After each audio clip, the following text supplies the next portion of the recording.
coming in. Oh, well, we have a nice crowd, so thank you all very much for coming. My name is Claire Braund, for those of you who I haven't met, and I'm one of the conveners of the public meeting. I own a professional services business in Gosford, a small business in Gosford, and it moves women into board and leadership roles in Australia and in Asia and in the UK. And the really interesting thing about moving women particularly into board and leadership roles is it's actually about transparency. Transparency and governance are the bedrocks. Pointed up towards me, okay. I was just saying transparency, is that better? And governance. And it was those two things I think that got me particularly interested in this issue. I moved to Saratoga in 2002 from Sydney. I previously came from the country. And it seemed, if you look at that timeline there, it starts in about 2001 with the McInerney Plan, and things have moved through iterations since then. And just when we all thought that Gosford was going to get somewhere, and we were going to have a vision and a plan and something we could all aspire to. Remember when Kennedy went into the bathroom at NASA and he said to the cleaner, "What do you do here?" And the cleaner said, "I'm putting a man on the moon." And I think unless you have that level of aspiration in a community, then you can very easily get lost. And then after all this wonderful work, we get an announcement by the new Federal Treasurer who turned up the week after he had become the Federal Treasurer. And what did we get? We got a tax office. And I think at that point in time, a whole lot of us just went, what? I mean, it could have been a prison, it could have been worse, but, I mean, to be fair, a tax office, a government tax office, it's not even a nice office. I mean, we all pay tax and we all know we have to pay it, but it's not an activity we particularly enjoy. So it's like, you know, hello, welcome to Gosford, here's the tax office. So I think underwhelmed is pretty much how I would politely describe my feelings at the time. Can't Gosford do better than this?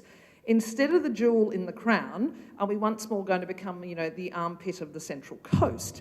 Only this time, as I said, our slogans, at the moment we haven't got much there. It would be like, welcome to Gosford, please pay tax. So after a joint rant with my friend and fellow Saratoga resident, Angelique Parak, who you may have met too, we set up No Tax on Gosford Waterfront as a non-party political information portal, inviting people to express thoughts and have a discussion about the issue and to talk about potential options and other solutions. By way of introduction, Ange has a background as an architect in private practice. She then worked with Westfield and is now establishing her own design business. She has very strong connections to the arts sector and was responsible for all of the artistic work, which she did in the twinkling of an eye last night, for the information pamphlet on your seat. So once we'd started the page, our investigations seemed to produce more questions than they did answers. And there was a strong suspicion that really the state and federal governments had made a determination which didn't sit well with the community, or in fact some members of council, and indeed former councillors. And I notice we have Malcolm Brooks here today. And it was clearly not in the interests of the Gosford community. There was also a strong agenda to make the issue political. The one about, you know, jobs versus no jobs, which was a bit disingenuous because it implied the ATO could not be built elsewhere. Now, none of us are saying the ATO can't come to Gosford. That's, in fact, a separate conversation as to whether the jobs are transferring or whether the jobs are relocating. I'm parking that. But none of us are saying that the ATO can't come and be built in one of the mini spots that are available in the CBD in Gosford. In fact, I'm sure we would welcome them and be very polite. And for the record, No Tax on the Waterfront is not anti-development in any way. We do recognise that to have a precinct that works, to have an activated waterfront, it is going to have to be multi-purpose in some way. So we're pretty keen on the Our Gosford, Our Destiny, all of the master plan work, and many of you, I know, were part of what was an excellent process. And so a federal government tax office did not fit the strategy as far as we were concerned about having a vibrant and activated waterfront as a gateway to the region. So back to this meeting, which I would like to remind you all is being held in a church, a holy place, so if we could observe obviously the appropriate behaviours, even though we may get a little annoyed about the issue, Our big thanks to Father Rod Brown, who seems to be running the only concert hall based in the whole of Gosford, because he seems to have to have everything here, I have to say. So once again, he stepped up and made this space available to us. He of the famous billboards. I love his billboards, as everybody does. So thank you very much, Father Rod, for letting us have this meeting here. And I do...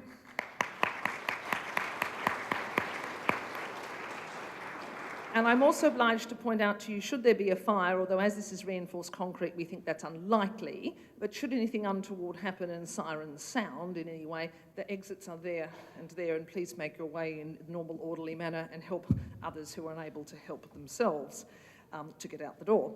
I'd also, in the context of this meeting, to be respectful of others at all times, including any local, state or federal representatives that may or may not be here. The purpose of this meeting is for public discourse, and I think that's really what we need to be having. So what is the purpose of this public meeting? Well, it's to draw together the various communities of interest across the coast who are committed to seeing the former Gosford Public School site used for its intended purpose of multi-use commercial, retail, recreational and community space, including a performing arts centre. The purpose of this meeting is to distribute and discuss the information that we have gleaned about the decision-making process. You see the handout. To circulate some templated letters, and I do note that one of them has address 1 and address 2 because I was rushing back from Sydney, the letter to Minister Stokes. I will email that to you if you would like me to, and you are very welcome. Basically, we've done them as templated letters. They're written in the style of asking questions, because it's really important when you write to political ministers to ask them questions. So in other words, it requires answers.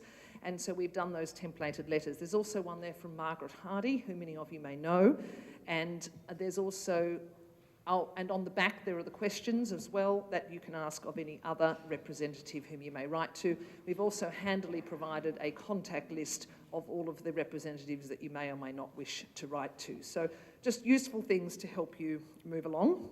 Our purpose is to hear from others, to hear from people in this room and what their expertise is and what their experience is, and also to determine if there are sufficient people and interest to take this issue forward and how we might do that.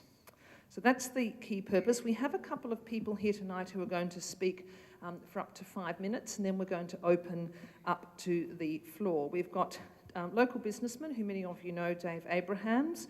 We've got the resident Crown Lands expert, I think in New South Wales, who's Kay Williams, and historian, who's very well known in this area, and Kate DaCosta, who with her group has come up, in fact, with the Gosford Needs a Heart and an alternative solution with which to go forward. So in the first instance, I'm going to ask Dave Abrahams, who many of you know, to come and say a few words. Thank you very much, Dave.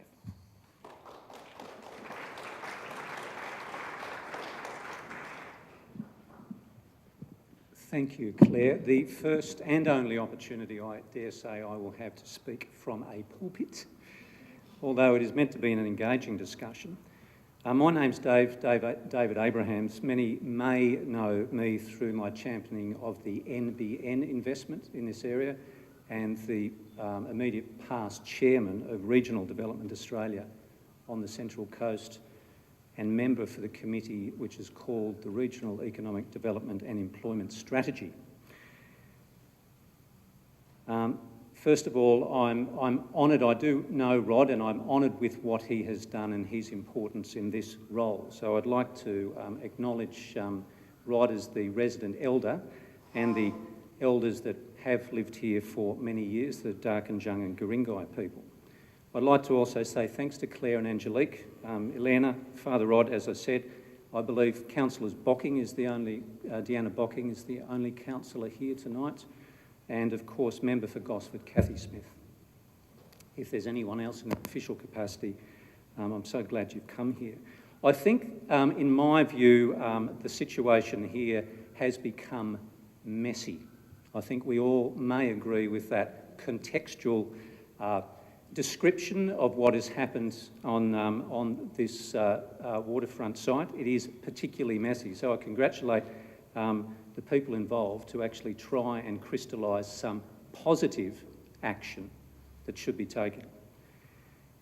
I'd like to refer to a couple of plans. There is a lot of strategic planning that happens on the Central Coast. Many people don't hear about it because it is wordy and it is long and by implication can be boring. Though culture is at the heart of every strategy that I have seen in and around the Central Coast for some time. There's a deep recognition that culture means a better local area. It also does directly link to employment opportunities and investment. And of course, some of those opportunities are being realised here in Gosford with the NBN investment, with some cultural institutions that are starting up. So there is a consistent strategic message that I think that we should all remember, that many hundreds of people have contributed to strategies that support the cultural precinct, or what was in the, I believe, My Destiny, the City Our Destiny plan, as a cultural hub. There was in fact a sketch-up, and I think Angelique has pulled that up in this particular timeline, excellent timeline on your seat. So there is consistency there, and I'd like to voice, first of all, there was without doubt an implicit social contract for this to happen. For 15 years, there was a great deal of angst about the school and whether it should stay or go. In fact, I think it stretched back even more than that, maybe 20 to 25 years when that was first mooted. Revisionism won't work in this regard. Only a couple of years ago, I mean, if you've been in the area for more than 5 years, you do realise that there's a long context to that.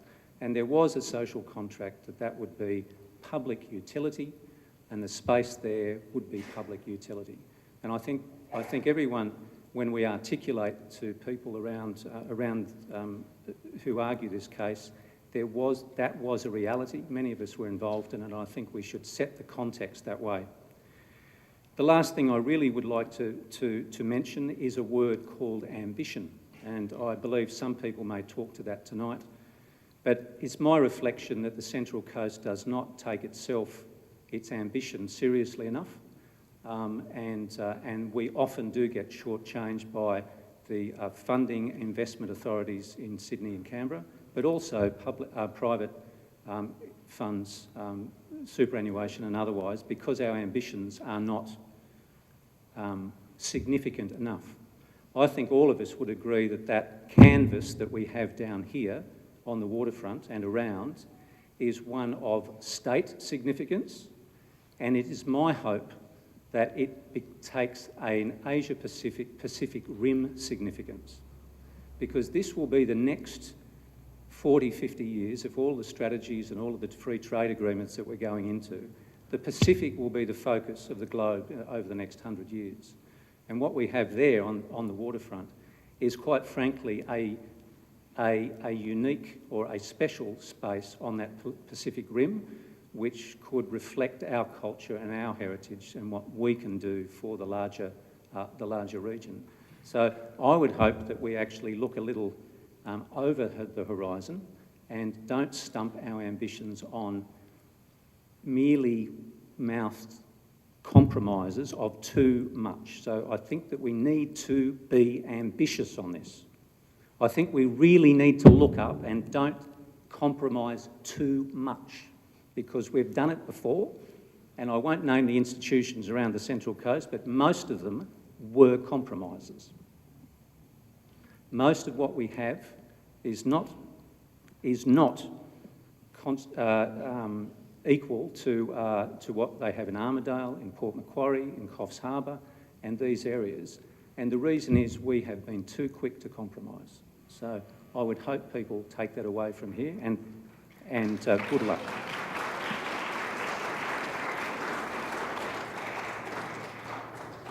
Thank you very much. And when you think Armidale's a city of only 20,000 people, that is absolutely true. So too quick to compromise, and we shouldn't be compromising. Very key message from there. I also really love the idea of the social contract, and I think we all felt that we had we had in fact a social contract had been entered into with the commitment to a community space and a performing arts centre.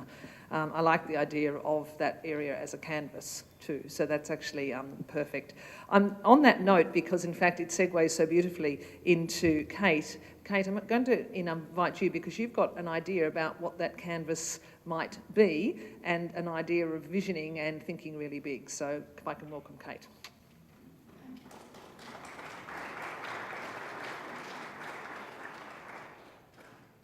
Thanks, Claire. And actually, I'm part of a double act. In fact, I'm part of a triple act. The third party can't come. But I'm here speaking with Cathy Smith tonight because we want to put to you a vision that we believe can go across the whole community.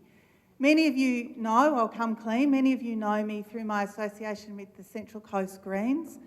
But we're not here today as political people, we're here as members of the community, and we want to share with you a vision we've been talking about for a few weeks since the ATO office was announced. We think that Gosford needs a globally significant cultural facility on that GPS site. We think, as a vision, we want to move to the future. There's an excellent timeline there, thank you. But we want to think about and acknowledge the traditional custodians of this land and to recognise that we are custodians and the state government is custodians on our behalf of that land where the school was, its public land. And we have this vision for the future. We think, we know, we believe that a globally significant cultural facility on that site, and we don't want to exclude anything. We don't want to say it should be a performing arts centre or it should have static art. We want to be inclusive. It could be anything. But we know it will bring hundreds of thousands of tourists to Gosford. It will provide the critical mass that we need to underpin our own local artistic endeavours. It will increase the demand for business and tourism ventures. It will create a magnet to revitalise the CBD. It will link our fragmented communities together, and it will give us something that we can be proud of in Gosford.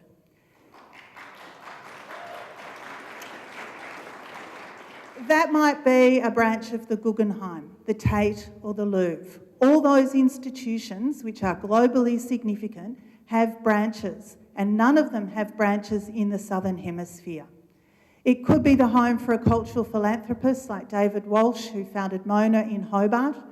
It could be Donald Judd, who went to Marfa in Texas, a town of 2,000 people in 1970, and has established there one of the epicentres of minimalist art in the world. It might be, we could support a symphony orchestra like Glens Falls in upstate New York supports. We could have an international safe haven for art, heritage and culture, which needs protection from war. Whatever it is, it will be more important, more sustainable and more significant than an ATO office. So we're calling for internationally minded locals who share our vision for this site to join us on the International Cultural Committee and work with us over the next 6 months to secure the total GPS site for this international venture, to develop the concept and to seek out institutions to approach. We deserve something inspiring, something with heart, something to transcend, as Dave said, the petty-minded Philistines, carpetbaggers and bureaucratic tax collectors. We deserve something better. Thank you. I think that's enough. We've made our point.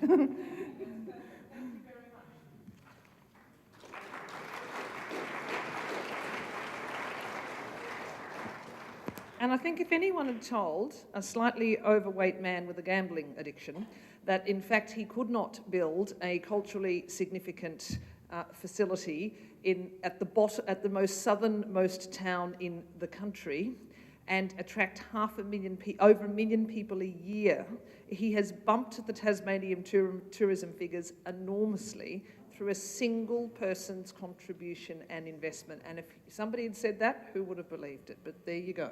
And there's more and more of those people popping up as the world economy changes and as the new economy comes merging as well. And so I think that's something we really need to start thinking about. So great to have some aspiration. It's always good to look forward. So thank you very much for that.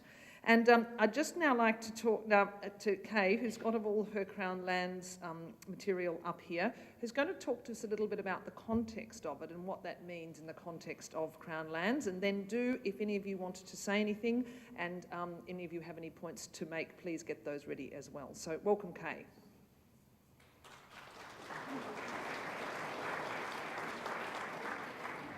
Thank you for the opportunity to speak. I'd like to acknowledge the traditional owners of the land, the Guringai, and the present-day custodians, the Dark and Young. I want to acknowledge that my interest in this comes from my passion for heritage and the education of young people. I work as a senior psychologist in the schools on the peninsula, managing the counselling service there.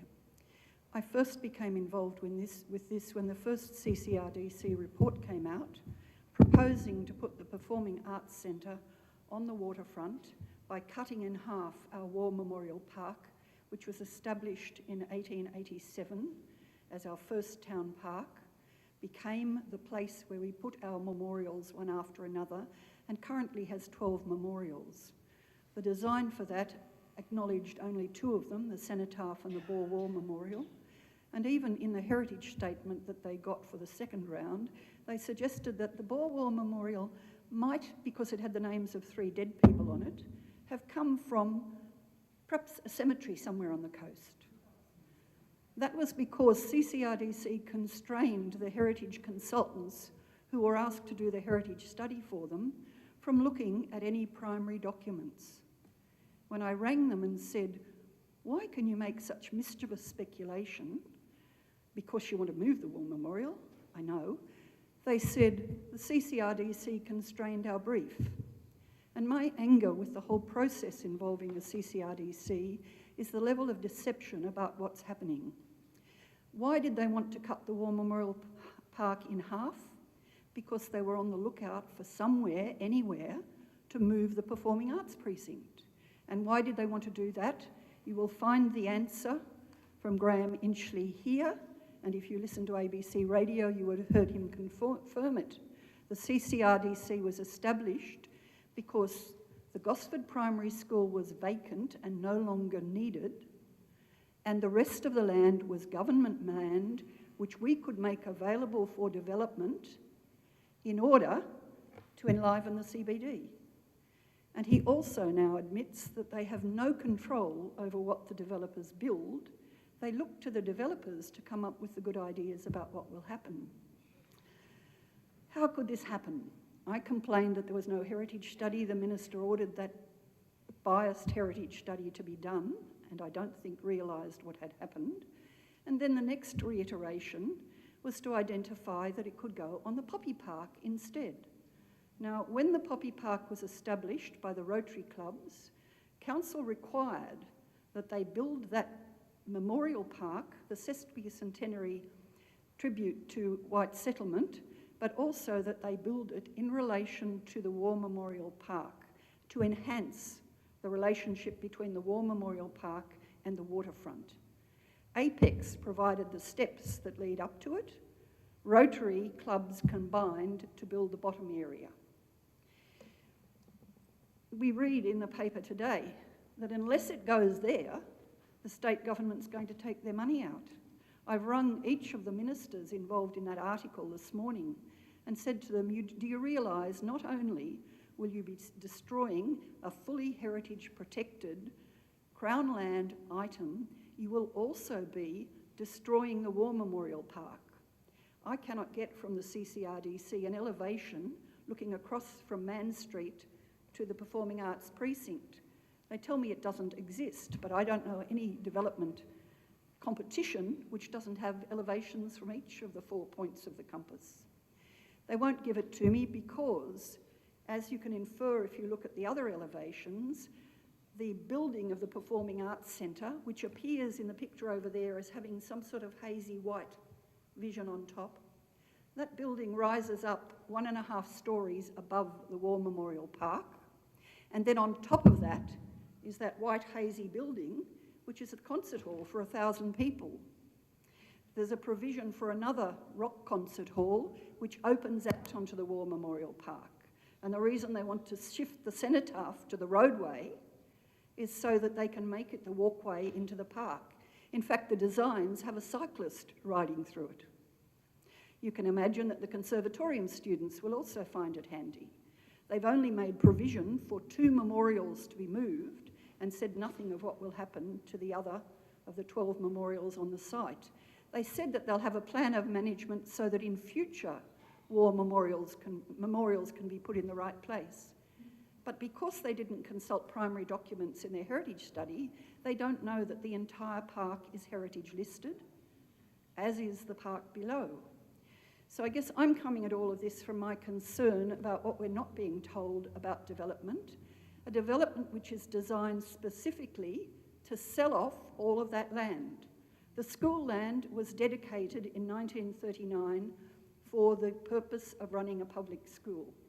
Since that time, and since the earliest days of Gosford, and that's what my pictures up on the wall are about, we have reclaimed land from the Broadwater. And as it's been reclaimed, it's been declared Crown land, reserved for public recreation and reserved from sale. The processes whereby Crown land is managed by Gosford Council are to pretend there's no Crown Lands Act and deal with it as community land like the rest of their parks. They don't have individual plans of management. They don't require the trustees to meet on the future of the land when anything happens to it. They just deal with it in council. It's totally against the Crown Lands Act. The reason that they are not able to distinguish is when I go in there and say, tell me, have you got a list of the Crown lands on the waterfront? They can't do it. I've been to the Heritage Committee. I've been to the nominee of the Director for Development, who's referred me to the compliance officers. And I'm engaged in a discussion with them, telling them where they could perhaps ring to find out which land is Crown land.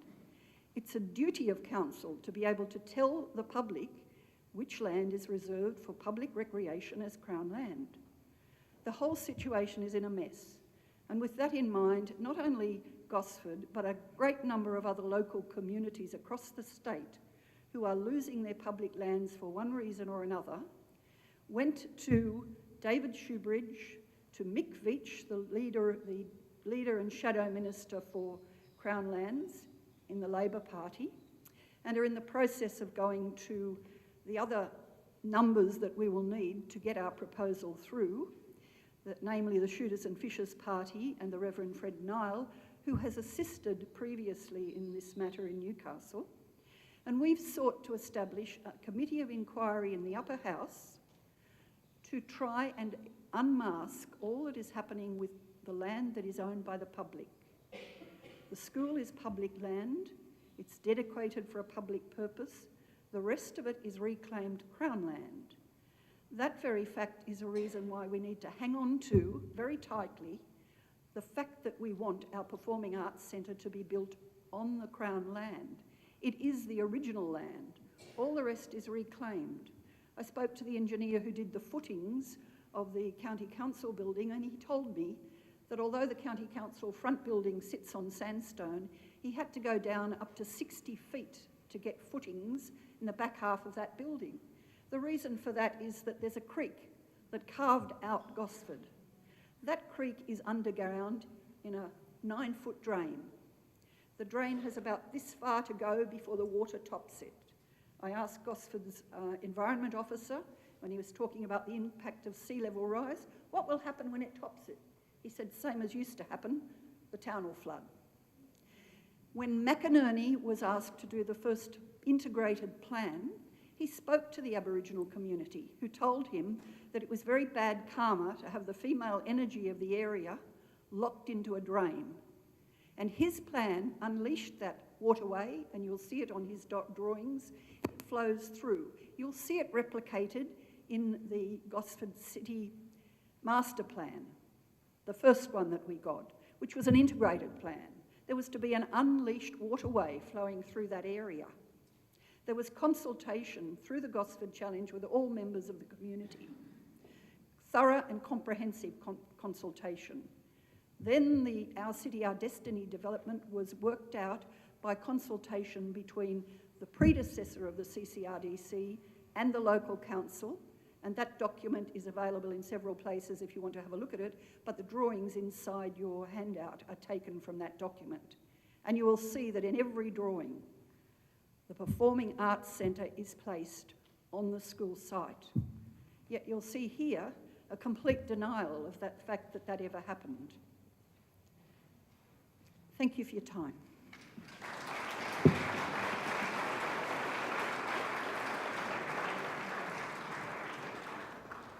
Thank you very much, Kay. It's always so valuable when someone brings wisdom and puts things in context, because without a past there is never a future. And I think sometimes we like to forget that, but it's absolutely critical when you have that you think about what happened on those sites and what those sites were meant for, in order that we can move forward in, I think, a more intelligent way. So, over to the floor now, and we do have a microphone on either side. Angelique has one, and Fee, and I'd just like to acknowledge Fee as well. Fee, if you don't know it, if any of you spend a lot of time on Gosford Railway Station, well, Fee spends a lot of time on Gosford Railway Station because her mother owns the cafe there. This is very useful when you're trying to run a public meeting, let me tell you. So Fee's been absolutely brilliant in getting all of the information out. She's part of the Multi-Arts Confederation, and I think you've just taken on a new role at FOPA, Fee, have you, as well? Just on the committee. So a strong interest in the arts and has been fantastic. So any of you with a comment or a question, please put your hand up. Don't speak until a microphone has come to you, because this is being re-recorded, and do say your name, and if you've got any affiliation that you would like to add, please do so as well. Gentleman down the front here, Fee. Thank you very much. My name is Michael Previtt. I've lived on the Central Coast for 23 years. I work for a Sydney company that relocated to this region and moved to Somersby. I've never attended any sort of public hearing or political meeting of any kind in my 75 years, and the reason why I'm here tonight is I feel so strongly about this issue. I have a simple question. Was Lucy Wicks, our member, invited to this meeting? Lucy specifically wasn't asked. It was put out there and it was made known that it was a public meeting, and if anybody wanted to come, then they could come. So Lucy did know that the meeting was on, as did other people, because it was quite widely publicised. I didn't want it to become we didn't want it to become a meeting where it was a them and us thing. We have got an invitation. I got it on my text today to go and speak to Lucy, and one of the purposes of this is, in fact, being able to take the comments that are being made and the suggestions that are being made, because I believe in trying to find a solution in a constructive way forward, as opposed to a conflict-driven thing too. So Lucy is not excluded in any way. Merely a question to raise that it would have been a nice gesture on her part to have attended a meeting of this nature. Possibly, yes. Thank you very much. Thank you. And a lady down the front. So, Fee, you've got that. Fantastic. Thank you. Hello. I really wanted to speak here. My name's Nina Angelo. I think a few of you know me. I've lived here for 40 years and I've been very involved in the arts from the time I moved here. And as a community artist and an artist myself, and a Greek, and every type of nationality in me, and a storyteller, I must say that the arts are the only way that we can tell the stories of who we are at a particular time. If we don't support the arts and culture and all of that, we will lose those stories. What are people going to think of us in 100 years' time when they have nothing to say except this area of dryness? Now, I've seen it enriched over the years. Over the 40 years I've been here, it's got so rich, and I see people moving here, so many talented people, so many amazing artists have moved here, musicians, theatre, in every way, and we have so little to show for it. I mean, you can't even get into the Laycock Street Theatre to see anything because they're so booked out. Or you go to Sydney or up north, and what about community? I'm a community artist. What about the people who live here having a say, being able to tell their stories? That's what it's all about. it's about our stories. I've sat in on these Gosford challenges and I'm really so sceptical about it.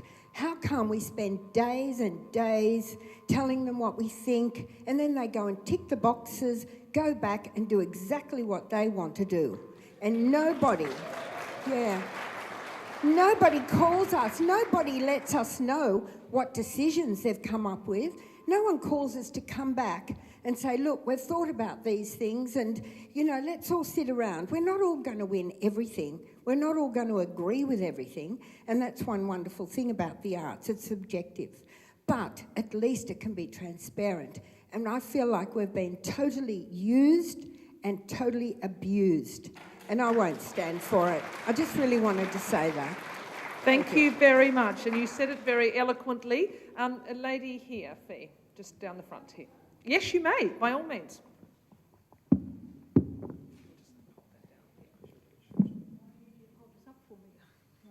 Right, I'm Elaine Sweeney, and I've been in these sort of battles before. And I've always found that David and Goliath, often you can win a battle, as David did, by doing it a bit differently. So I've taken the approach of looking at the development that's going on and wondering whether, and I've got one here, there's one of the advertisements here that tells us we're going to have a block of units that has 91 units in it. And that's just around the corner, and there's one in Parry Drive and all the rest of it. So I went and did my homework. If we're going to have all these people put in little boxes like that, what is going to happen to the children? Or maybe we're going to have a child-free zone because there is nowhere for children to play. There is no skateboard park. There is nothing that is going to let any little children in particular out of those units go and run freely unless we have it incorporated into what is going to happen here at the front, right? And that is the approach I would like to take, that we look at the health and the well-being of all the children who are going to be moving into this district, right? And if you care to go and have a look at Kibble Park, which I did, I discovered, much to my horror, there are no swings. There is one slippery dip with one slide for the whole of Gosford City. My goodness, I'm an educator. What about the obesity problems we've got with our kiddies playing the games? There is nowhere to fly a kite in this area, nowhere the kiddies can run free. In Kibble Park, if you look where the so-called playground is, it's right beside the road. There is no barrier to stop a 2-year-old running away from its parents while mum's looking after a baby. You only have to think who might have developed that sort of park. So what are we going to do about the children who may well live into all these high-rise buildings? And I think that's one area the council and our politicians haven't even thought about. You might like to give it some thought, folks. There are our questions.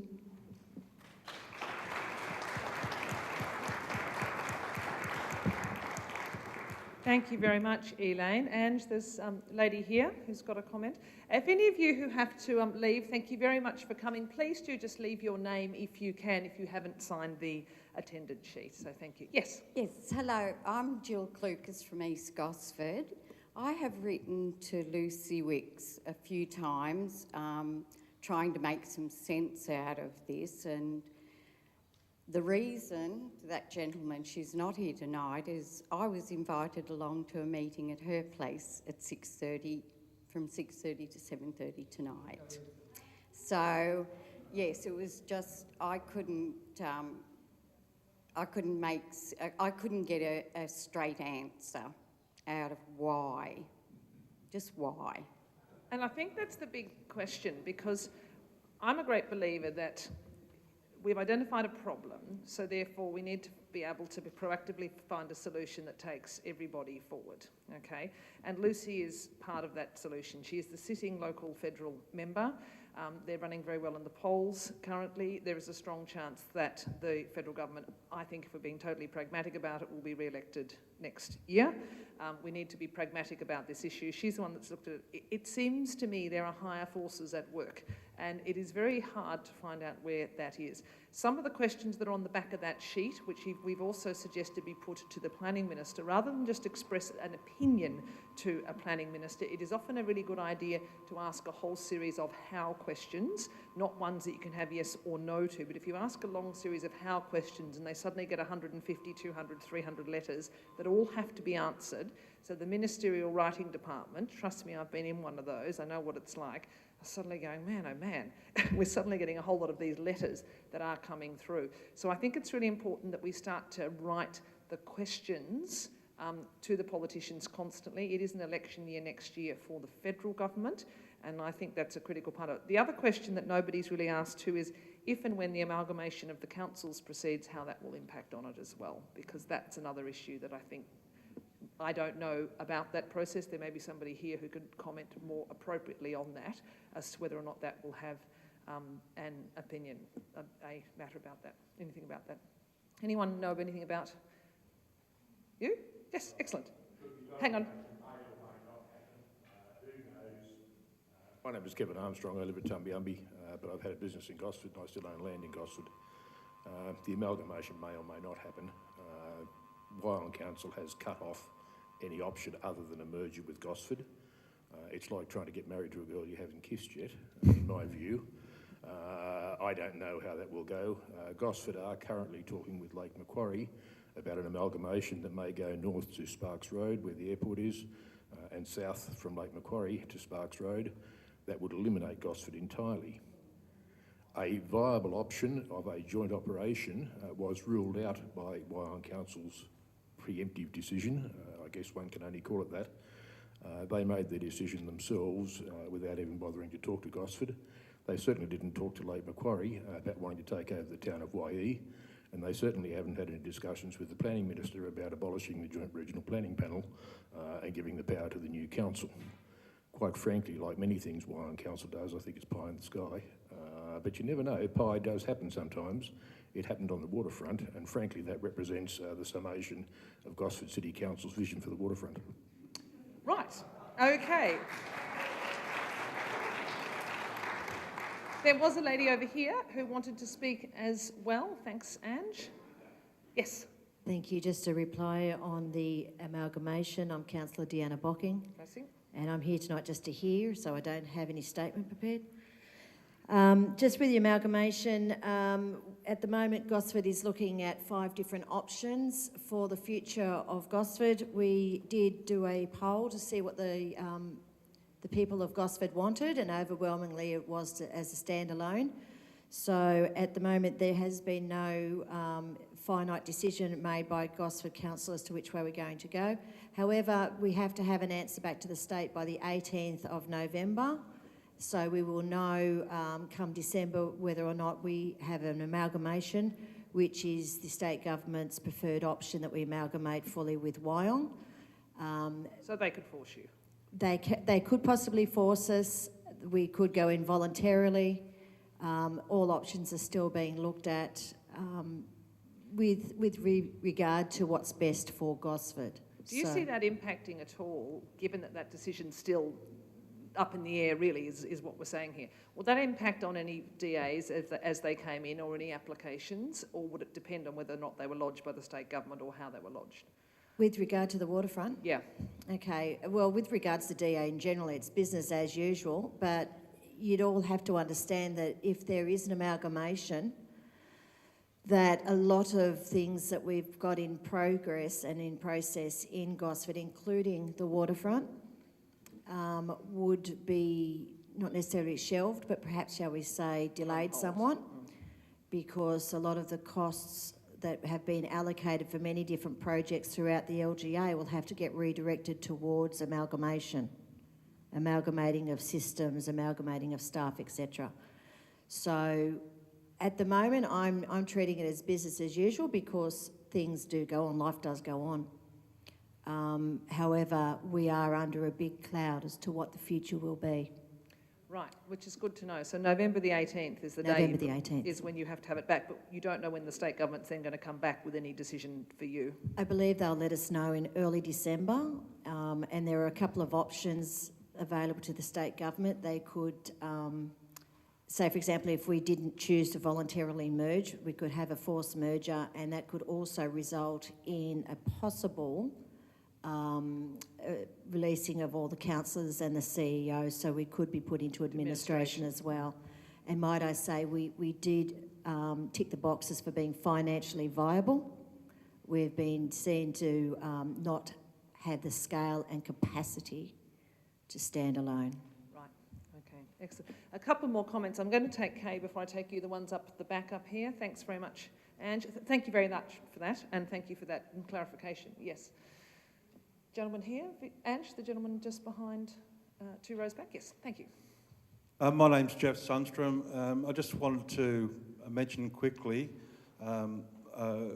something which I wasn't going to bring up tonight, but seeing that the subject of the council amalgamations has been raised, there is a rally on Saturday morning at 9 o'clock on the forecourt of Gosford City Council to support the council's original stance on amalgamations, which is to reject it. Thank you. So 9 o'clock on Saturday morning, people 9 o'clock Saturday morning. Yep, okay. And behind there, Ange, lady behind.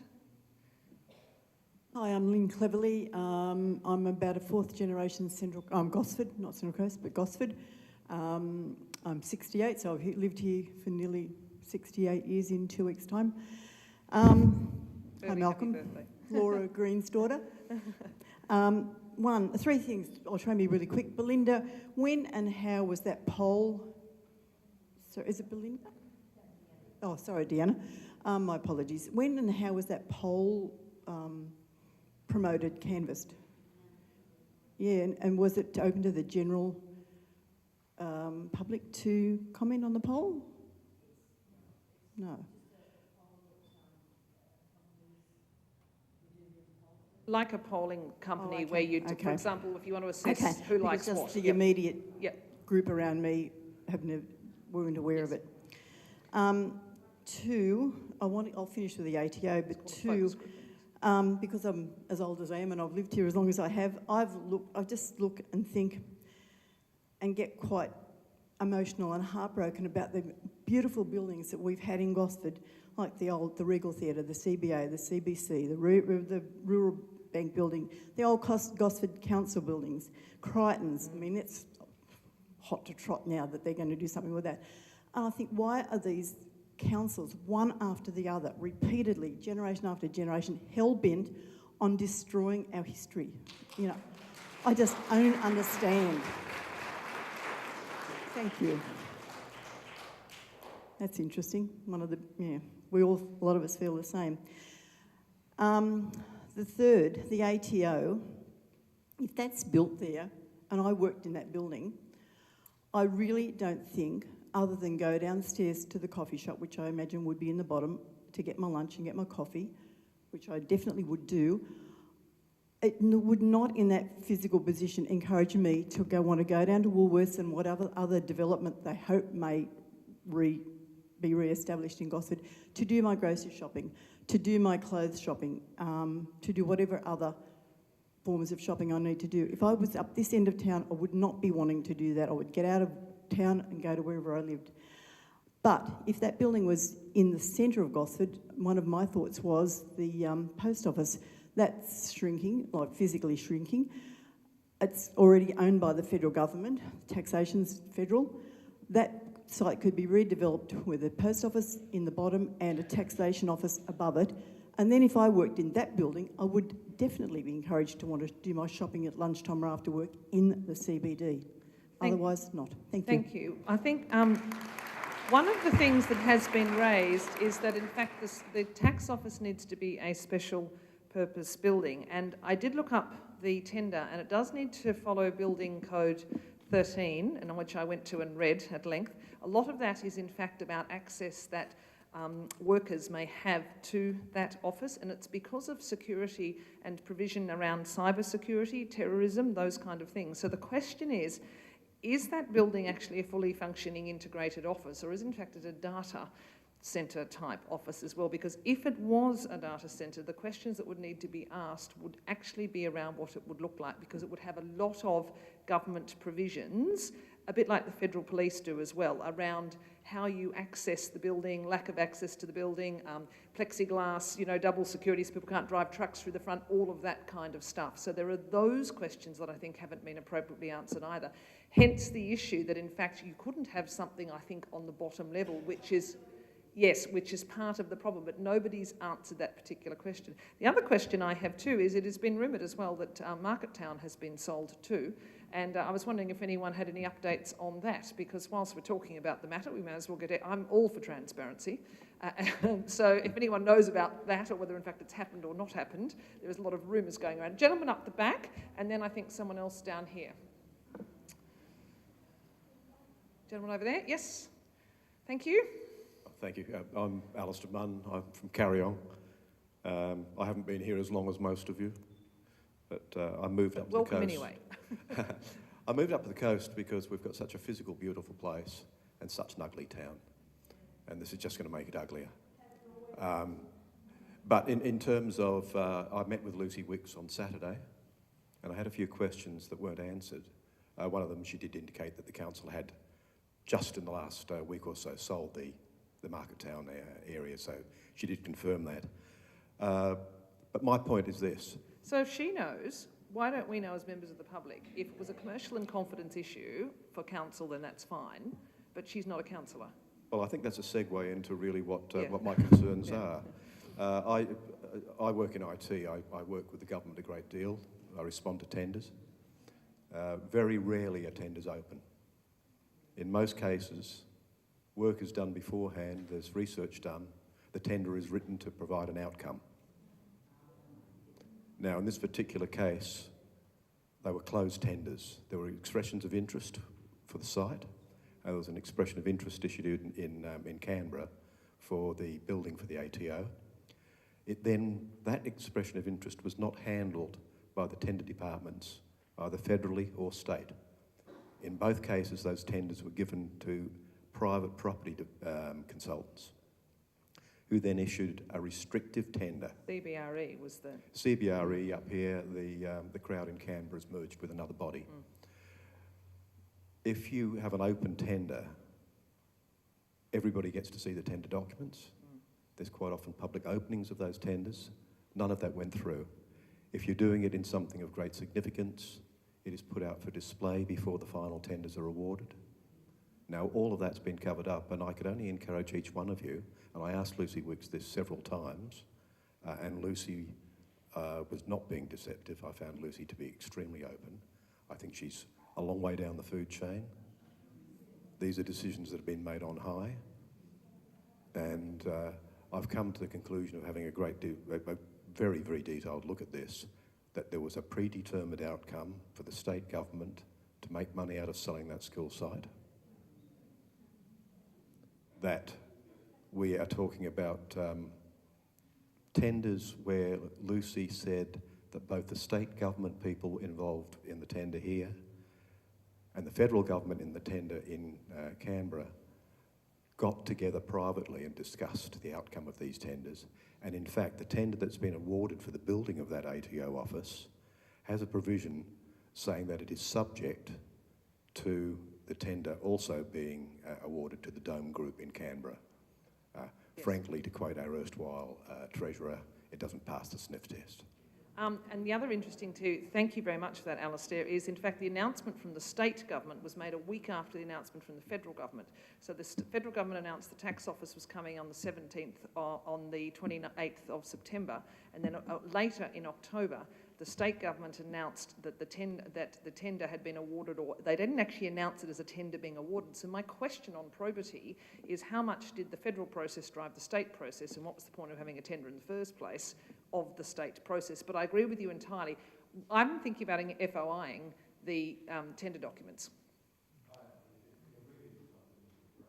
Yeah, so FOI, which is freedom of it. Yes, so that is one process that we're talking about having in chain to FOI those, so at least you can get some context around what happened, which I think is particularly useful. I mean, as a concerned member of the community, I think it's helpful to know those things. Any other comments before we start to move to some actions? Yes, sir? Eddie Power. I've got no affiliations with any group.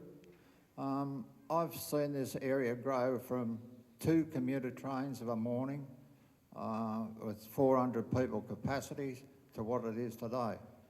And I think what you've got planned down there, you're going to have to plan for another 50 years. And I suggest that the newspapers be contacted to get in touch with the schools and a competition be held for plans. The school kids can plan what they want, you know, for that area down there. So they're doing their own visioning for the future, is what you're saying? Yeah. It's a nice idea. I like that idea. That's very nice. Perhaps, Kate, you may include that in part of your processes, because that would be a very useful thing. Yes, lady here, and then down.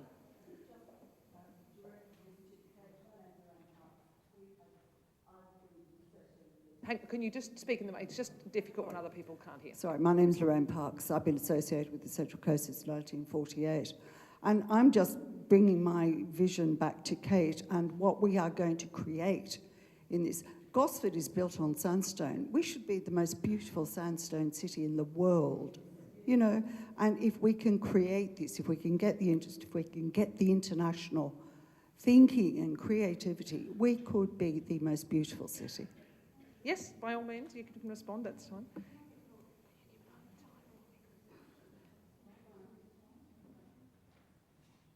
Thanks. I'd just like to beg your indulgence to respond to that, because Sydney's built out of Gosford sandstone and all those beautiful buildings there. Just on Deanna's behalf, I'm going to speak on your behalf, I think it's important to recognise that the debacle on the school site and the ATO is not the council. The council won't be making the decisions on that. Yep. And I think we need to be careful who we're blaming here and who we're targeting. But if I could say, in those beautiful buildings that we could have, we did have, and sadly we've lost many of, we'll keep the School of Arts, and congratulations to Gosford Council for listing the archaeological sites on the school site too. But I was just a little flustered with how many people were there and you were responding so well to us. But I'd just like to read, if I can, just 1 minute. Many of you will know the work of Richard Florida and the creative classes. So I'm probably speaking to the converted, but he argues that a creative class has emerged, which is important in an economy increasingly driven by creativity. And regions and cities with creative people will be those that succeed under a new set of economic development rules. It's why we must create a creative city here, and that's why we have this vision to drive that forward. And his argument is that in order to attract creative workers to a city, filmmakers, graphic designers, animators, innovators of all types, the city has to have a lifestyle attractive to those people. And those are a group of people who value diversity and tolerance, and I think we can say that Australia is still a very relatively tolerant and diverse society. And this church is the centre of diversity and tolerance in Gosford, I would say. A rich cultural life and an attractive natural environment is the place in which those people want to live. Well, we have the attractive natural environment, we have the diversity and tolerance. What we need is to create the rich cultural life. We have people, as Nina said, scattered about, but it's really diffuse. There's no centre, there's no focus. And that's our vision, to create a focus that we can be proud of. If it's made in sandstone, wouldn't that be lovely? But we don't want to exclude anything, we don't want to be specific, we just want to catch that big fish and bring it to Gosford. Kathy said this afternoon she wants it to be that people come from around the world and go, hey, we could do a day trip to Sydney from Gosford. I like the vision. I'm mindful of time. Anyone who hasn't spoken, I know Alf hasn't spoken and a gentleman here, anyone who hasn't spoken, please do. But I would like to move in the next 5 minutes or 10 to an action phase. So I'm just putting you all on notice for that. But Alf there and then a gentleman there. Yes. Right, my name's Alf Taylor. I've lived in Gosford a bit over 50 years. My particular interest has been the young people of the Central Coast. Some of you may be aware of the Youth in Performing Arts program, That was a program that I was instrumental in being part of right at its very beginning in 1992. And it concerns me that so many of our young people with talent in performing arts have to move away for all sorts of reasons, for performance reasons, for training, for all that sort of thing. And following on from the speaker just before me, I think we've got an opportunity here to create something where young people can find an outlet for their training, for their performance, to display and develop their performing arts. Hello, this is cut out. No, it hasn't. It concerns me that how much money do we spend on the Central Coast on playing fields and areas for people with talent in the sports? How much area and money is spent on people with talent in the performing arts? And that's one that's been neglected. Thank you very much. And the gentleman over here had a comment to make, Fee, if you could facilitate that. Thank you. Good evening. I'm Peter. I'm a member of the Waterfront Action Group, Gosford Waterfront Action Group.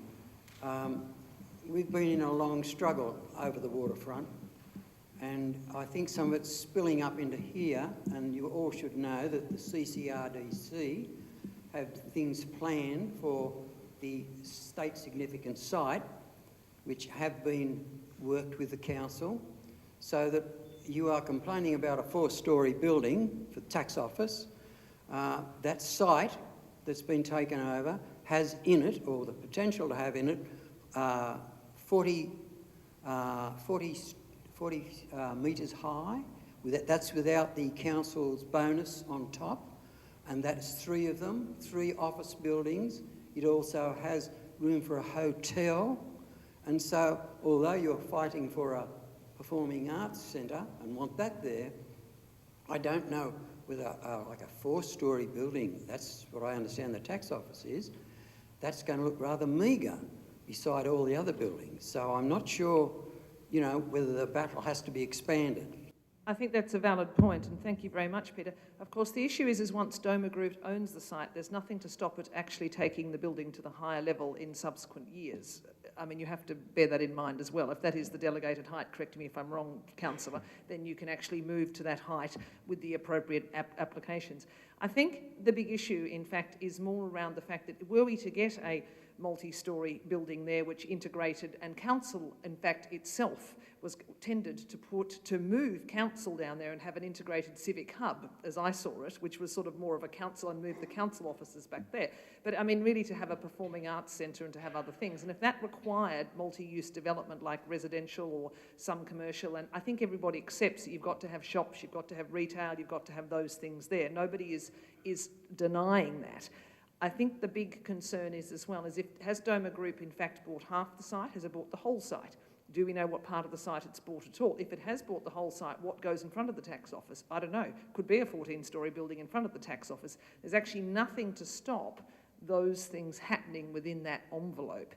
So I think if people here, if they really want a civic or community space of some sort and a performing arts centre of some nature has been mooted, and Kate's idea is interesting because she's saying let's get some international investment that's interested in that, so it's not just a local concern, then that is something that needs to be fought for. And I'm just going to take 2 more comments before we move to some action. I'm going to take one from the gentleman at the front and one last one from Kay. Yes. Oh, you're just going to come up here? Yes, by all means. Only because I've got a couple of things to lay out. My name is Kevin Armstrong. I've lived here for 42 years. I had a business in Baker Street, Gosford. I well remember in the mid-70s when a storm swept through the place, there was 400 millimetres of water in Baker Street, Gosford. There was a very large boat washed onto the foreshore of Gosford in the area where they are currently thinking of putting restaurants. It's not impossible. When the Leagues Club built to the back of Baker Street, they actually put an underground car park. There is a gate there, something like 8 metres wide, something like yay thick, on 2 big worm screws. It takes about half an hour to go up and down. We're talking about putting parking on the waterfront at the present moment with nothing like that.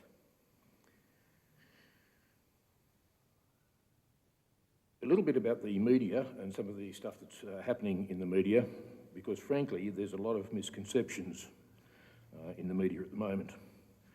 This article downloaded online from News Local, which is the Central Coast Express Advocate, in electronic format, talks about Gosford City Council's excellent master plan of the city, outlines mixed-use development of commercial, retail, residential and community facilities for a vibrant and active waterfront. That's correct. The school site has never been part of the waterfront precinct. The waterfront precinct, as defined in our city, our Destiny master plan, in fact was a marina across the other side, backing onto the railway line, and in fact had a hotel out on the extended pier beyond Iguanas.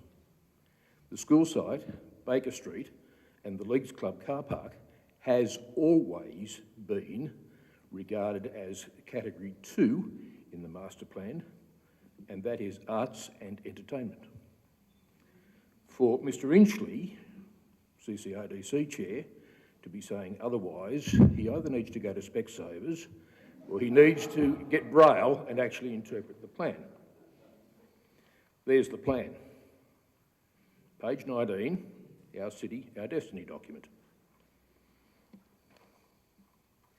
There's the 5 precincts. Yeah, the waterfront and the entertainment and arts precinct actually overlap a little, but the school site has never been defined in the documents. And in case you don't believe me, precinct 2, very clearly, arts and entertainment. The photographs there are of the dilapidated Baker Street and the current vacant lots behind where Waltons used to be and BWCC, with an enhanced Baker Street after. What Kay said is true. They were talking about opening up the stream that runs underneath. Underneath where I had my business in Baker Street used to be a canal, a concrete canal. They used to put a bobcat down there and move the soil out. That hasn't been done for many years. That canal is totally closed over these days. But if you go down to the waterfront, you can actually see where it comes out. And Kay's dead right, there's about that much of it. That canal is actually higher than I am tall. So you can imagine the restriction on the water going out there. In case you don't believe me in relation to the waterfront, page 23, our city, our destiny. There's the waterfront. Over on the other side, there's the railway line. There's the school. Waterfront's coloured blue. School's coloured yellow. I coloured yellow to simply make it stand out. But the school has never been part of the waterfront precinct. Page 29 of the same document, you see the iteration there of 3 buildings. The middle area of that is marked arts and entertainment. On the corner site, the other side of the road where Poppy Park is and the Remembrance Pool, on the school site is very clearly marked Gosford Performing Arts Centre. We talk about misconceptions. Yeah, there are a few. CCRDC came to town with an overriding brief to get money for the state government. I don't know what they get for those sites. I'm not a real estate agent, but it'd be 20, 30, 40 million perhaps. They're planning to give back 12 million, but they're also planning to bully this community into saying, if you don't put it where we say, no to your money. Well, I say that's not good enough, frankly. I say let's be a bit open and transparent. I'm with Claire. Let's be open and transparent about what's happening. Let's go back to the master plan. That was developed over about 2 years. There was a very large charrette held. There were a number of public meetings held. If we want to change that substantially, let's go back to the same community that decided that, and then let's amend it if we so desire. If you want 36 stories in Gosford, the way to do that is to change the LEP, which goes on exhibition, and everyone in this room and everyone who lives in Gosford gets a say. That's not what's happening at the present moment. We're trying to get through 36 stories, which is the same height as the tallest buildings in Darling Harbour. I was there only a week and a half ago at Barangaroo Park. 36, 38 stories is the height of Sydney. Newcastle has only, in the last few days, reduced heights from what they planned in the CBD. They've reduced heights to a livable city, 12-storey. That was under the direction of the Minister for Planning. Urban Development Australia has gone back and negotiated that the tenders for those sites to revitalise Newcastle CBD will have a height of 12-storey. That's the way Newcastle's going about revitalising its CBD. The catalyst theory in Newcastle didn't work. Hundreds of millions were spent on honeysuckle. Did it revitalise the CBD? No. Putting a couple of commercial buildings down on the waterfront here in Gosford will do nothing to revitalise Gosford CBD.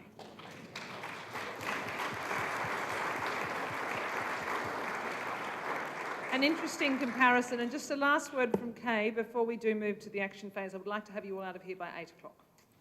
I'll just be very quick. A couple of observations. Councillor Gabby Bowles on Facebook said that Kibbleplex was being sold because Gosford Council put it out to tender for rental, didn't get any takers, and a developer approached council to buy the site.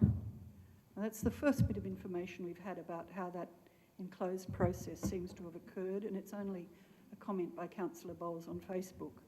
You ask whether anything might change, and I think it's important to note that Rob Stokes, as Minister for Planning, has announced a review of the only 2 regional development corporations that the government established, the Hunter and Gosford.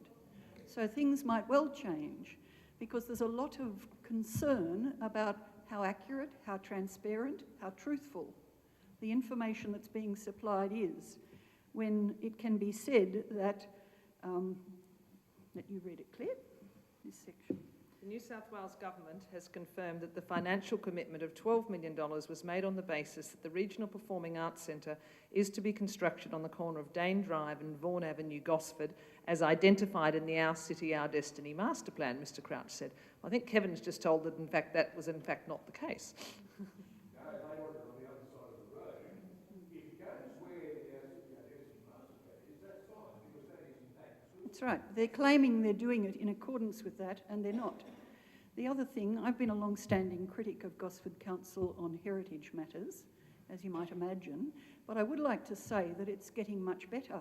And at the moment, we have council and the mayor and the councillors all arguing that you cannot put the Performing Arts Centre on the Poppy Park. They're arguing it because it's heritage listed. They're arguing it because the War Memorial Park is heritage listed, and they need your strong support to say, no, never. We were promised it for the school site. Very good. Some excellent points that have been raised there, and thank you very much to our last 2 speakers. I think really the other thing too is what we really need to move to. I'm more of a strategy person, and I like to move to action because I have a business to run as well, so I have numerous hats on.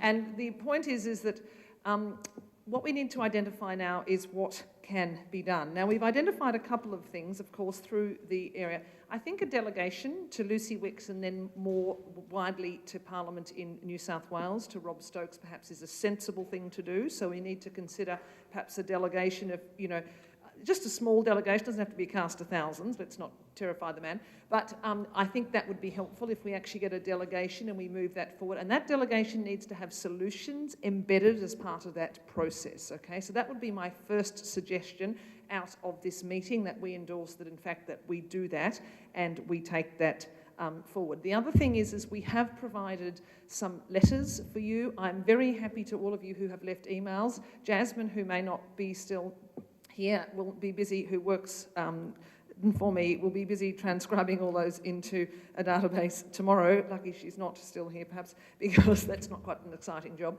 However, we need to get those things done. So once we have done that, we will be able to provide you, what we're good at is materials that you can use. We did that overnight last night between the 2 of us while we were working. So stuff that you want done, if you want things to take to people, you just got to ask and email back, okay? Because some of you don't have that resource or capacity or other things. Some of you are actually fine, and please do carry on.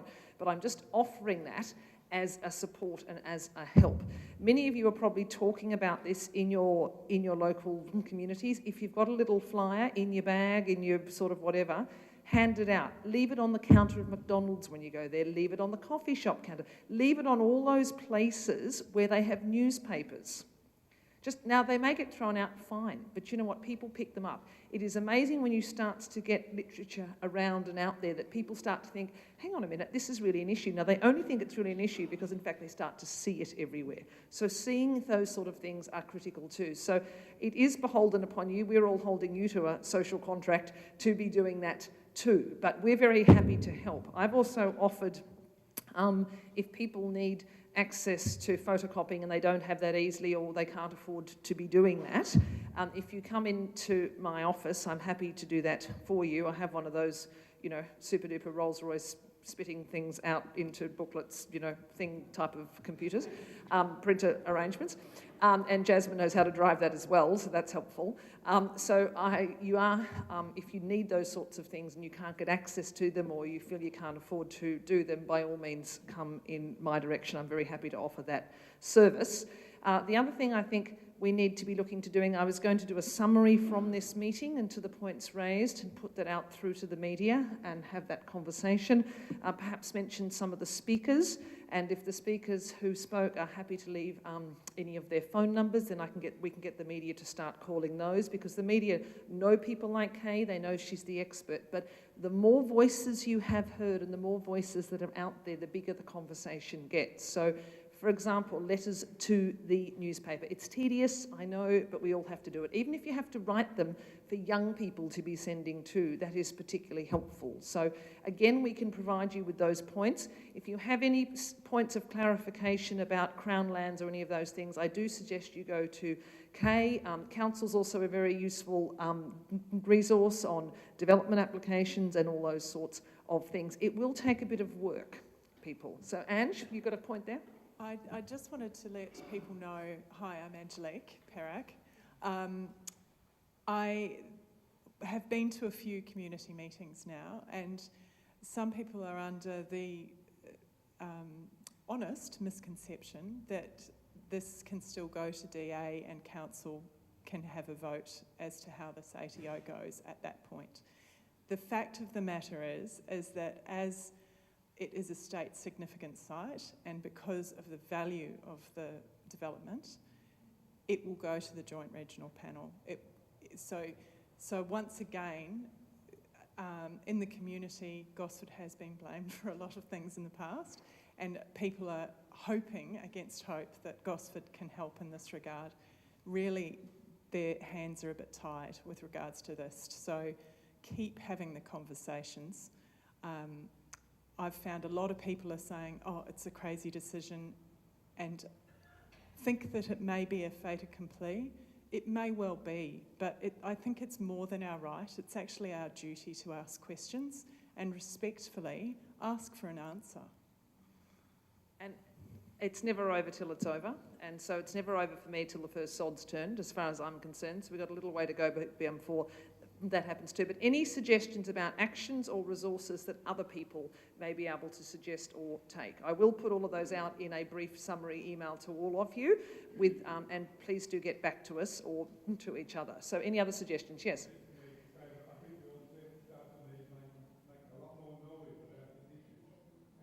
One of the things that, my name is Mel, I live in Davistown.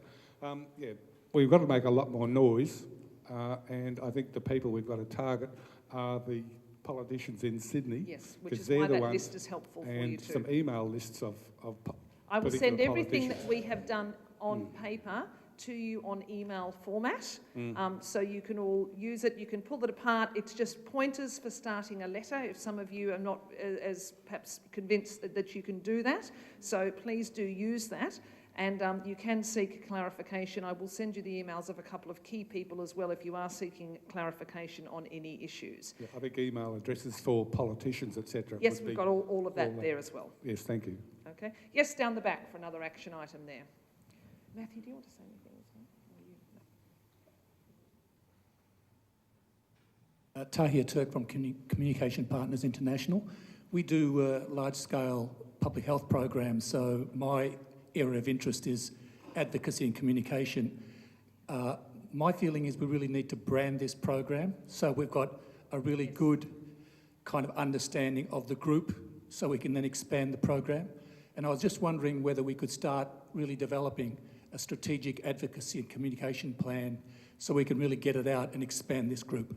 Fantastic idea. And if that's something that you can assist with? Well, I can assist on it when I'm around. Yeah, I know. It's a bit like all of us. It's like nights and you do it by email and you do it... No, it's just that I travel overseas because I work overseas. Oh, right. Yeah. But certainly, if I'm around, I'd love to assist. I do think the branding side is really important so people can wrap their minds around what we're trying to achieve. So you mean brand the campaign as, like, give it a campaign name. So we because the Gosford needs a cultural heart. Who came up with that one? Was that Elena? Who was that one? Elena came up with that one. Yeah, something like that, which is short and sweet, can roll off people's tongues, can be top of mind, that we can link a number of messages, we can start and tweeting we can all on, get behind the we can put brand. a hashtag on it, all of these kinds of things, so we can build the momentum for the movement. I think that's really important because otherwise you get all these diffuse groups. People don't really know what's going on. They don't know what to link up to. So one central group with a strong brand that everyone can kind of expand would be great. The other nice thing about Gosford Needs a Cultural Heart, of course, is it's a positive message as well. Yeah. Do wait for the microphone just so everybody can hear your words of wisdom.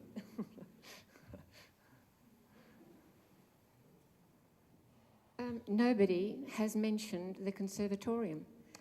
That we is implicitly assumed that it would go... And so the children have to be considered going backwards and forwards at night, at 6 o'clock at night in the winter. And also a convention centre. So it's all part of that building. A convention centre would pay for it, you know, over and over again. Convention centres unfortunately have a reputation for losing money in many parts of the world, but there is no reason that you couldn't build one that did have a better strategy for moving forward. But everybody certainly has got the conservatorium well under consideration. Yes. Anyone else over here? Yes. Dave down the front. This lady here first, and then Dave down the front. Yep. Ange, can we come round the front with the microphone? Yep. Hello. My name's Kylie Faulkner. And I actually represented the public realm at the Gosford Challenge and the charrette process, so hello.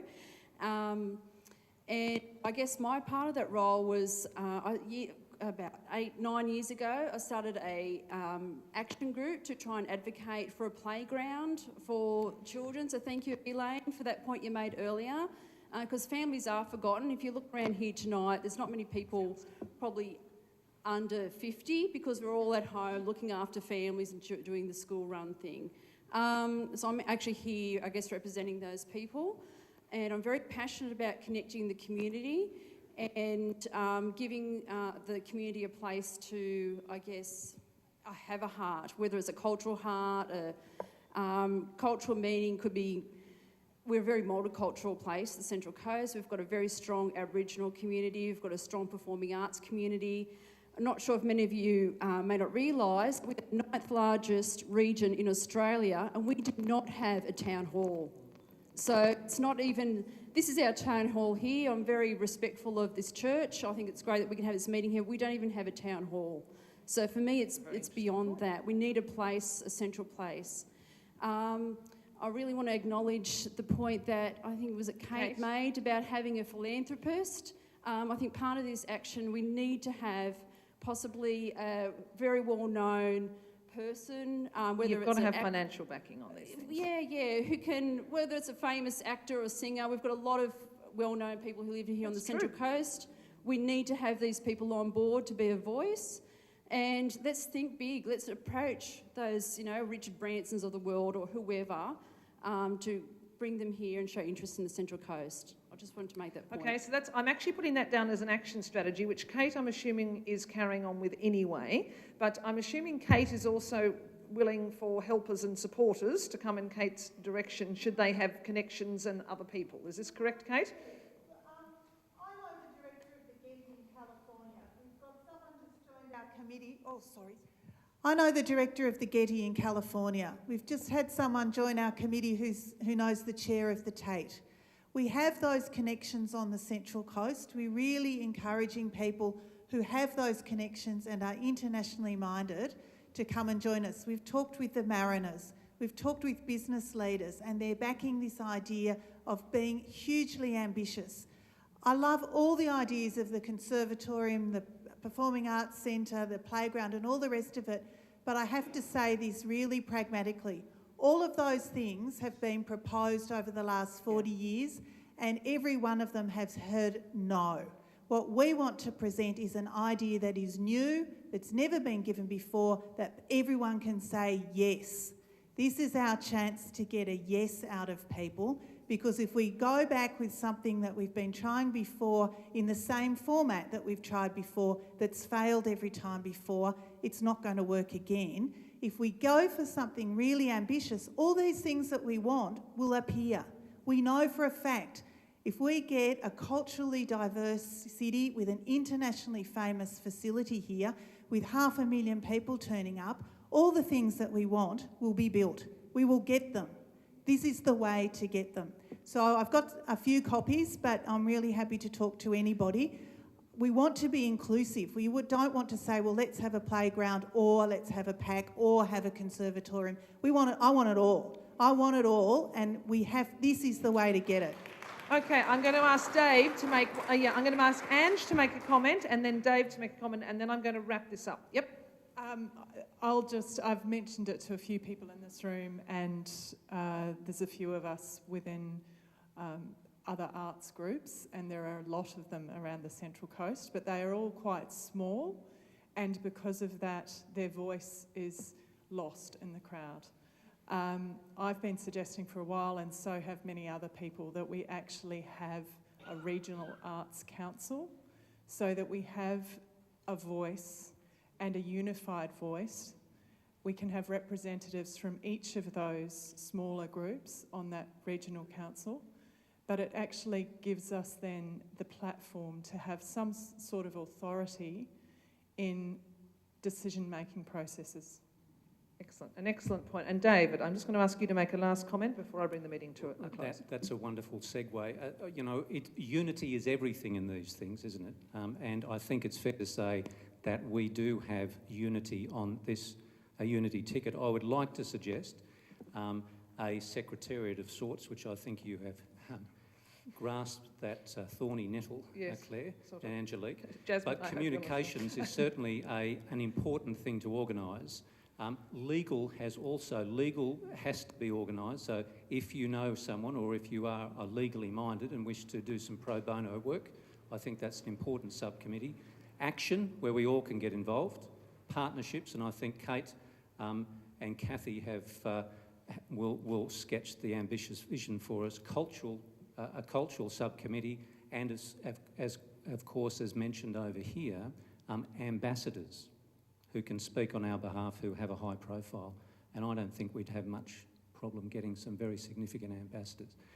But if we could have a unified thing with 5 subcommittees, yep, under your secretariat, Claire, I think that we will be victorious. Well done. Thank you. Well done for organising this. It is very impressive. Very impressive. Thank you. Thank you very much. Those subcommittee ideas are excellent because we have to spread the work on this as well. Many of us work full-time. I'm out of the city in the area at least 3 days a week travelling. I'm Perth and everywhere else. But I'm very happy to keep on top of this and to facilitate and coordinate that. The other thing we are is quite fast, so we can turn things around fairly quickly. Now, we're not going to do this under the auspices, I don't think, of any formal group or organisation. That just gets difficult and tricky and, you turn to bothers. So it's what I call a network, and it works effectively as a network where you have hubs of people moving around and able to nominate themselves for particular areas. I think the culture and arts one works particularly well, and I think Kate's probably got a lead on some of those areas. As I said, I'm happy to take on the general coordination, organisation, facilitation, not exclusively at all, but I do offer that facility, and there may be others who have officers who can do that too. Partnerships, I think, is an important one. I think, David, you're probably really good on the partnerships, and somebody on the ambassadors side as well. I don't know a lot of, Ange is probably particularly good with that, and others who know more about the scene here. We possibly could do something with legal, which we may already have covered, so that would be helpful, and the Secretariat could work quite closely in that area. But I think, many hands make light work. Those of you who are enjoying their third career, so are more retired than some of us, perhaps what we really need often help with there is a lot of those volunteer things and moving the message around, getting out to young people, getting out to various people. Fee's doing a brilliant job on the railway station, but it would be fantastic if we had a presence, for example, every Friday morning or every Thursday morning on that railway station. That wasn't Fee with a coffee cart, which is magnificent, but Fee needs a bit of support as well. So that's, something that somebody could volunteer for once a month. It's a pain, you've got to turn up at 5:30, but it means you're out there talking to people about the issue, and it's more than one voice. And I've grown a business from zero to being quite influential in moving women into board and leadership roles, and having strong advocacy and having a voice in many spaces, different voices all coming at it, is the key to moving it forward. It takes time, but you can do it. So any of you who can put your hand up, please come and see myself or Angelique or Fee or anyone else who's organised. Yelena's still here as well. She's been pretty active and she's with the Conservatorium too. So please do come over. I'd just like to do a big final thank you to Father Rod again for your amazing civic duty. And do have a chat and just stack a couple of chairs on your way out. Thank you all very much.